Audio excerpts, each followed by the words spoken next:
Hello বন্ধুরা, welcome back to my channel. আজ আমাদের চ্যানেলে নতুন একটা ভিডিও নিয়ে চলে এসেছি। আজ বানাবো কড়াইশুঁটির কচুরি, তারপর পুর ভরা ছাড়াই।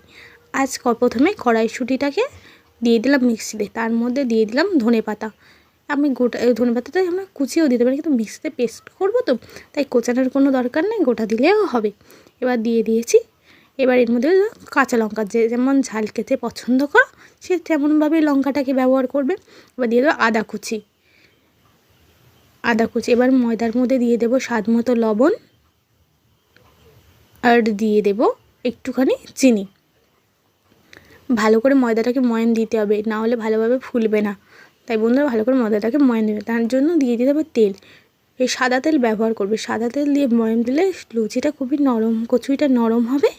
এবং লুচি করতে গেলেও সাদা তেলটাই ব্যবহার করবে, তাহলে লুচিটা খুবই সুন্দর হবে। এর মধ্যে দিয়ে দিলাম কড়াইশুঁটি, দিয়ে মেখে নিলাম। দেখো কেমন সবুজ সবুজ দেখতে হয়েছে।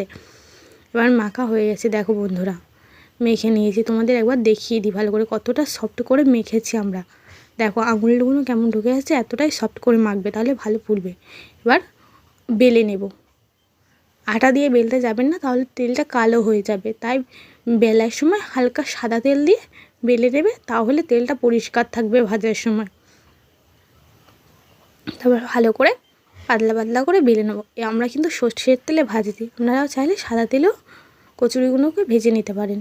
দেখো সর্ষের তেলে ভাজছি বলে কচুরির কালারটা এরকম আসছে। সাদা তেলে ভাজলে আরও একটু অন্যরকম কালার আসতো।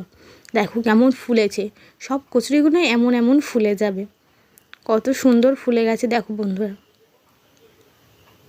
খেতেও কিন্তু খুব টেস্টি হয়েছিল। আর আপনারা যদি আমার চ্যানেলে নতুন হয়ে থাকেন তো আমার চ্যানেলটিকে সাবস্ক্রাইব করে দেবেন এবং বেশি বেশি করে শেয়ার করে